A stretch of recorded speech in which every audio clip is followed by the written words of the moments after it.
Welcome to the What's Important Now broadcast. In America today, we are witnessing a cultural shift. This is the show devoted to the battle for the soul of our country.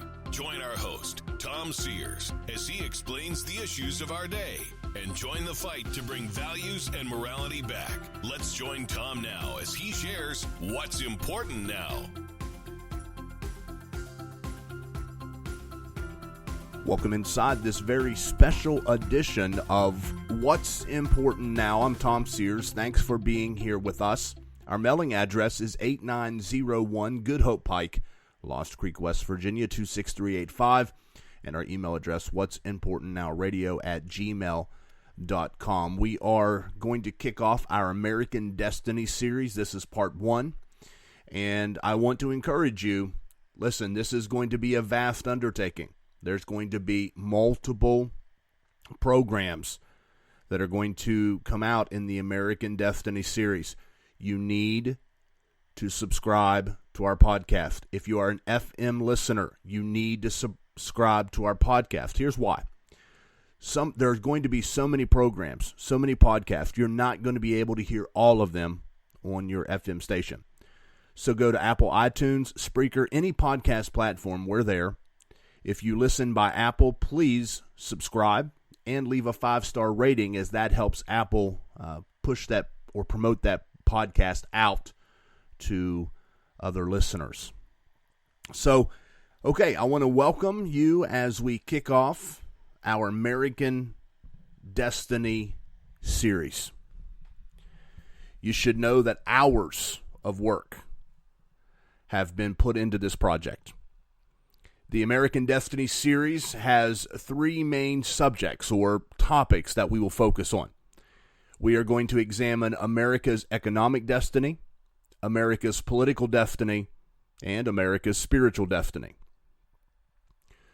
The word destiny is defined as the events that will necessarily happen to a particular person or thing in the future. So we are examining where we believe America is headed, and, without divine intervention, where we will ultimately end up. Now, again, this is a vast undertaking. We have been preparing for this for months, so let's get started. In this first episode, we're going to begin to look at socialism. Now, socialism is a word that is thrown around a lot in the political world. You've been hearing it in politics. And so as a foundation for all 3 of our topics, we must start here. We must start with socialism, because socialism it definitely affects the economy, it affects politics and spirituality as well. I want to define what socialism is, and then we will begin examining it. Now, it's crucial to define it because there are so many that do not know what it is. I also want to examine what the Bible has to say about socialism. The truth is, a large portion of Americans are less educated on political thought and philosophy. A large group of Americans do not have the wisdom to understand what socialist ideals are. Now, in 1949, Gallup first asked Americans what socialism means. It's the first time Americans were asked if they knew what socialism was. Now, at that time, 34% defined it as government control of business. And then that same question has been asked today.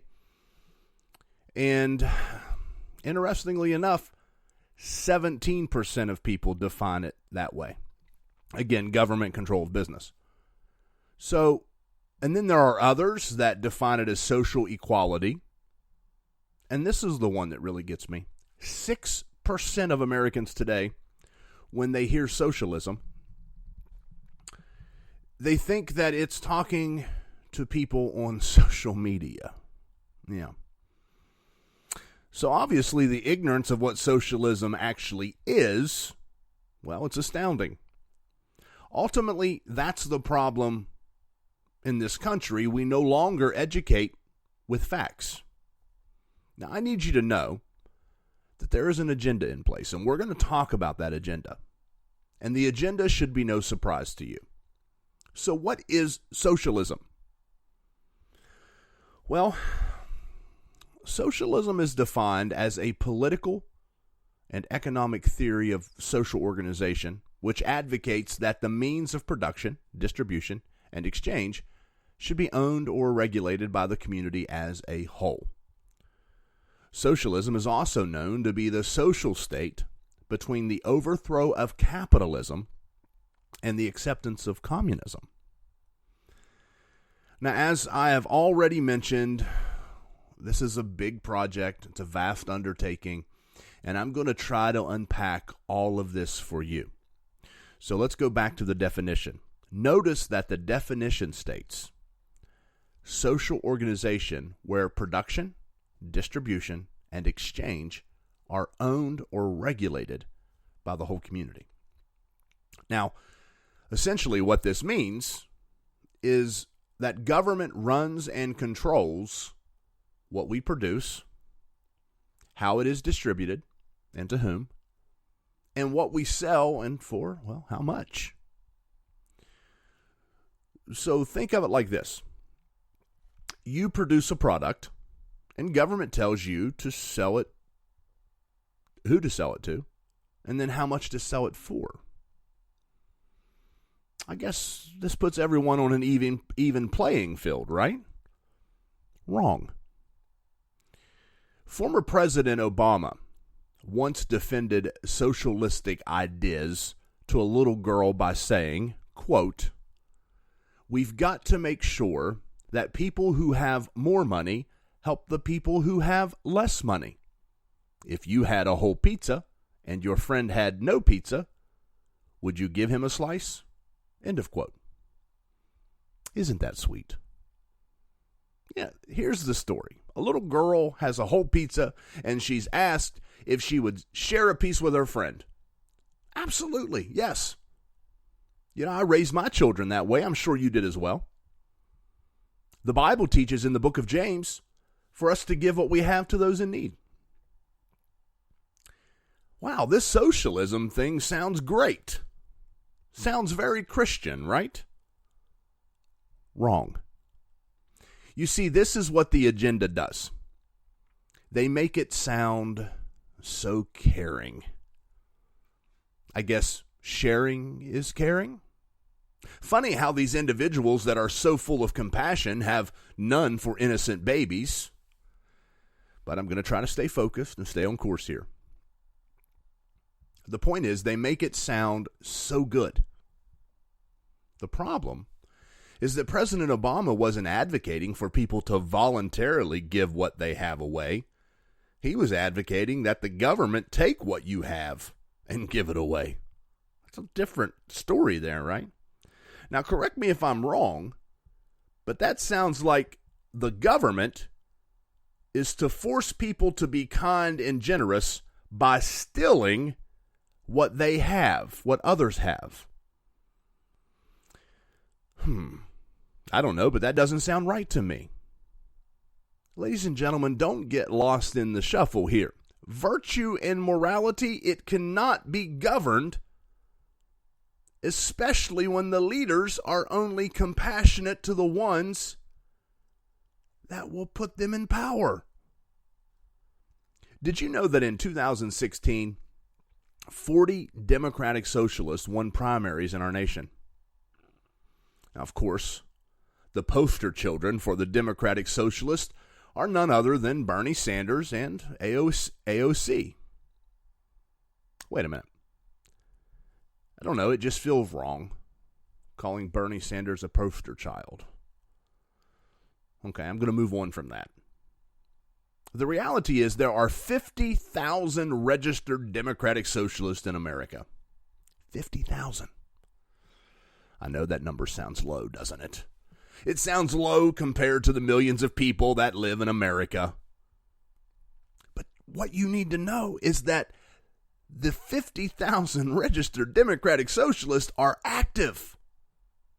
They believe in their agenda. And they are moving that agenda along, pushing it along, while other Americans remain uninformed, complacent, and ignorant. And remember, ignorance is not knowing. Now, their agenda is to recreate America. They think America's bad. They think that our founders are villains and not heroes.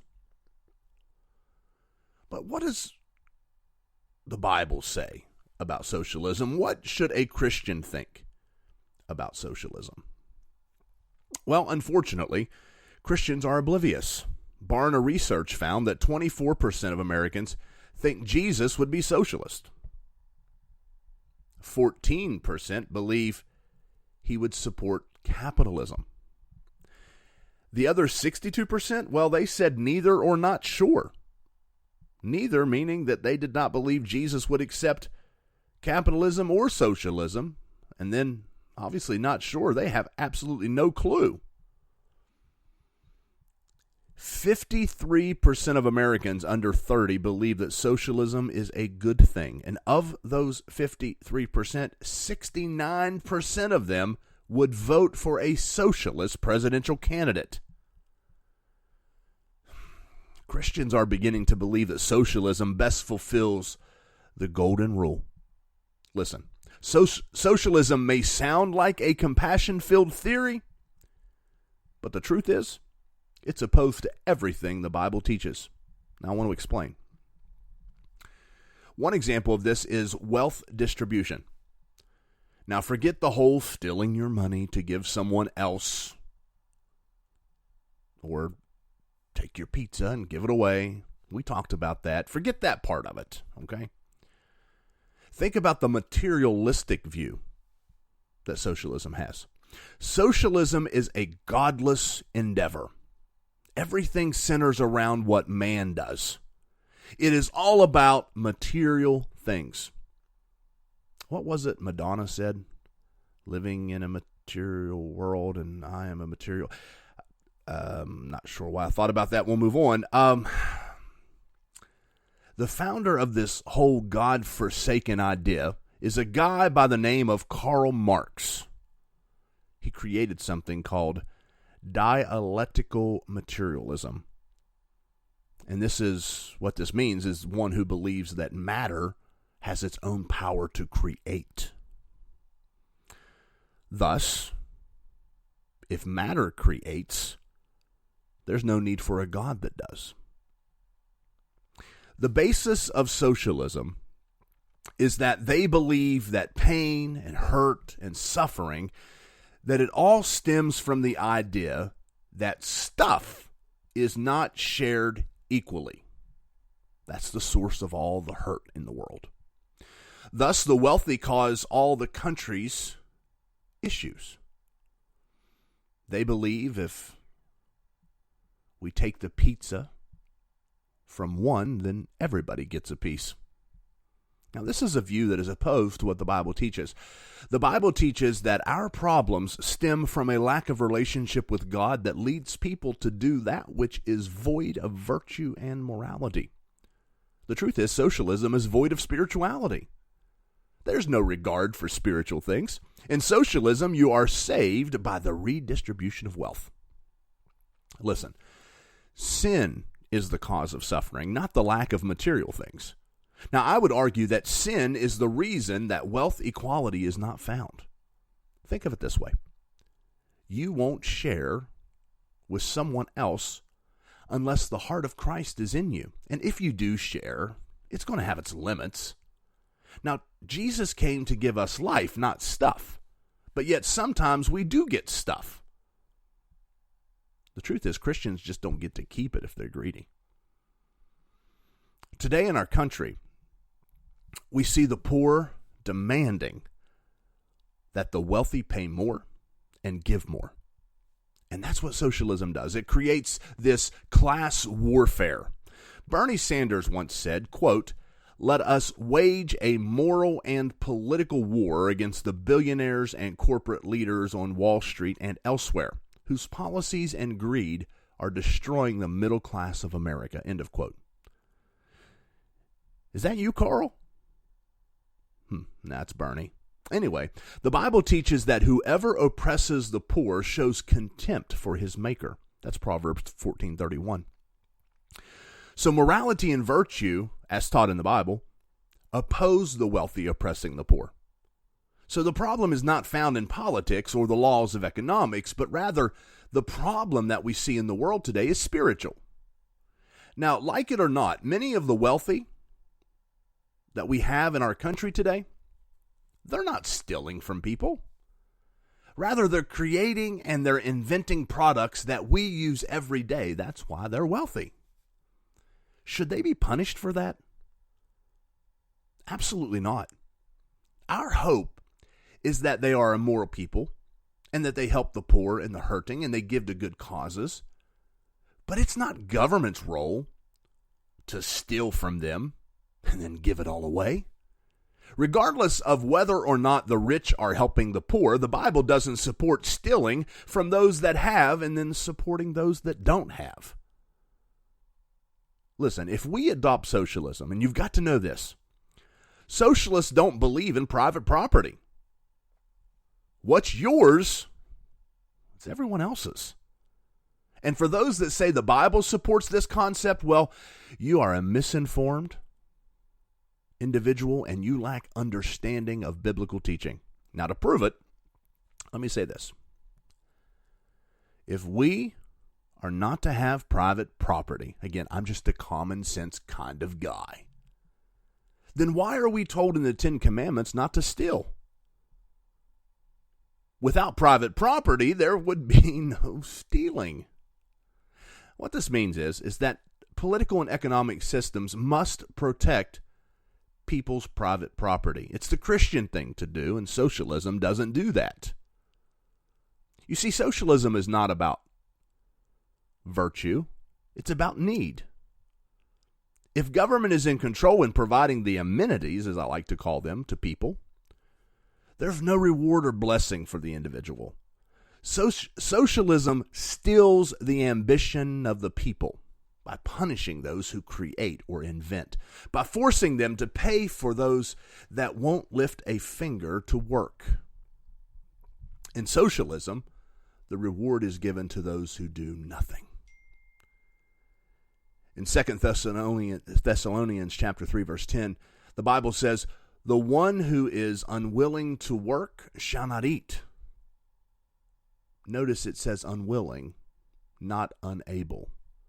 You see, socialism punishes those that are willing and rewards those that are unwilling. But what other theory would we expect from a man that lived off of others his whole life and did little to provide for his family? Of course, Karl Marx would create a system that takes from others. The Bible rewards virtue, and socialism rewards laziness. And let me tell you, this socialism has an agenda of destroying the family and marriage.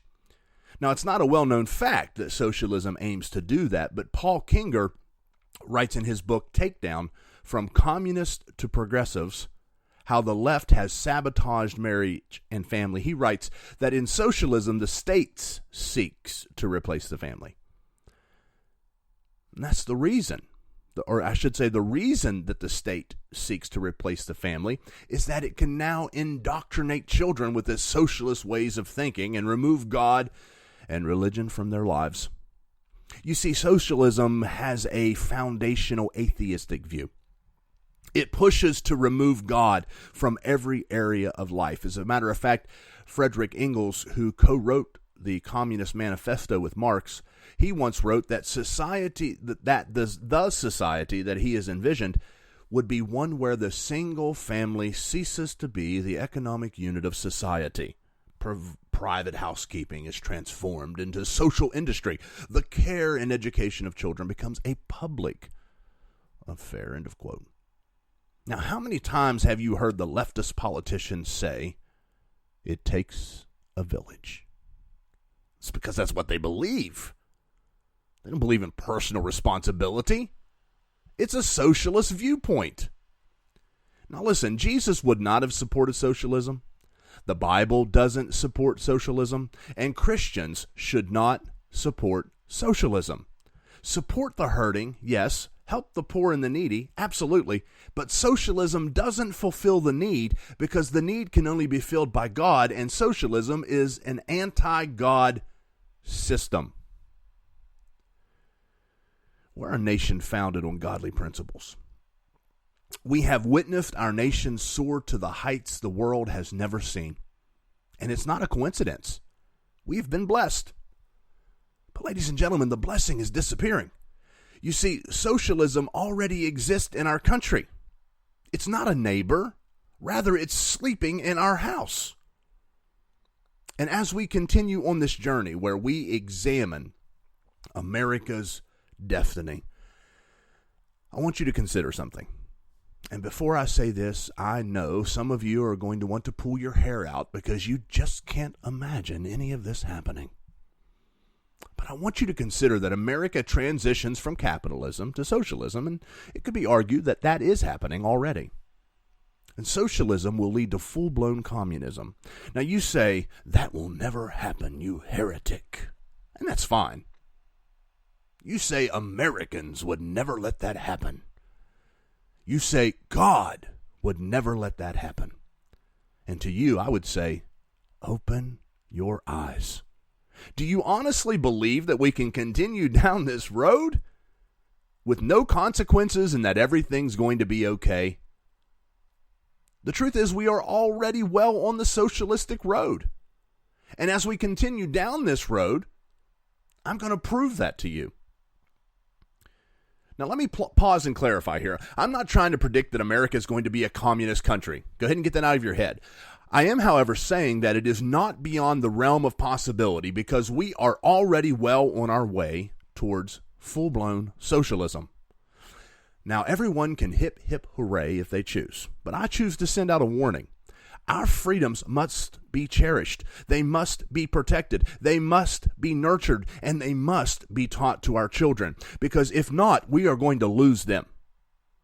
And we can believe a fantasy that nothing bad will ever happen and believe that God will not let it happen, and we're going to be a very disappointed person. Rather, what we must do is teach the truth and educate others on the importance of morality and virtue and the consequences of socialism. Believe the fantasies if you choose, but history, the Bible, and the facts, they tell us something altogether different. Benjamin Franklin said this. He said, I agree to this Constitution, and I believe further that this is likely to be well administered for a course of years and can only end in despotism, as other forms have done before it. When the people shall become so corrupted as to need despotic government, being incapable of any other. End of quote. Despotism is defined as the practice of absolute power, especially in a cruel and oppressive way. Ladies and gentlemen, that is socialism and ultimately communism. Our founders knew and understood what we refuse to believe today. Now, the National Center for Constitutional Studies says that one of the most significant doctrines set forth in the farewell address was Washington's extremely insightful warning concerning the peril of allowing candidates to be nominated and national policies to be promoted by competing political parties. In fact, he prophesied exactly what would happen if the American leaders ever fell into the seductive trap of trying to run the nation with opposing parties. He said, they serve to organize factions, to put in the place of the delegated will of the nation, the will of the party, often a small but artful and enterprising minority. Let me warn you in the most solemn manner against the baneful effects of the spirit of party. Almost prophetically, he anticipated the encroachment of one branch of government over the others. He continued, it is important that those entrusted with its administration confine themselves within their respective constitutional spheres, avoiding in the exercise of the powers of one department any encroachment upon another. The spirit of the encroachment tends to consolidate the powers of all the departments in one, and thus to create a real despotism. Nothing aroused the wrath of Washington more than arrogant bureaucrats actually changing the fundamental structure of government by sheer despotic assertion of administrative power. He said, if, in the opinion of the people, the distribution or modification of the constitutional powers be in any particular wrong, let it be corrected by an amendment in the way which the Constitution designates. But let there be no change by usurpations. For though this, in one instance, may be the instrument of good, it is the customary weapon by which free governments are destroyed. Ladies and gentlemen, that's where we're going to leave it today. I encourage you to subscribe to our podcast. Visit our Facebook page at Win Radio Show. And if you're listening on Apple Podcasts, give us a 5-star rating as it helps to promote the podcast to other listeners. We're going to continue this journey as we continue our American Destiny series. Share this podcast with others. If you're listening on FM radio, tell others to tune in because we are just beginning. It's also important for FM listeners to subscribe to our podcast because, as I said earlier, some programs just won't air on FM radio, and you don't want to miss any of these programs. We are examining America's economic, political, and spiritual destinies. We've got a lot to cover. Today's just the foundation. Quickly, though, I want to go back to what George Washington said right there at the end. He said, "Let no change be by usurpations. For though this, in one instance, may be the instrument of good, it is the customary weapon by which free governments are destroyed." One of the big conversations taking place in our country today is whether or not to change some of the rules in the Senate, whether to pack the Supreme Court. And what George Washington was saying was, listen, even if your suggestions are good, if you're trying to do it because of something that's legitimately good, once you change the game has changed. Ladies and gentlemen, I know that this is a lot of information, and I do respect and value the fact. I'm so grateful that you're listening. But don't just listen. Don't just hear, I should say. Listen. Soak it in. Tell your children about what's happening in our country, and if we're not careful, the freedoms that we have, we're going to lose. Remember what we said about destiny? Destiny it's that definition that events will necessarily happen to a particular person or thing in the future. This American Destiny series is trying to point us in a direction of not necessarily where we are definitely headed, but it is my opinion on where we are headed unless we change course. And there's a lot happening out there in the world.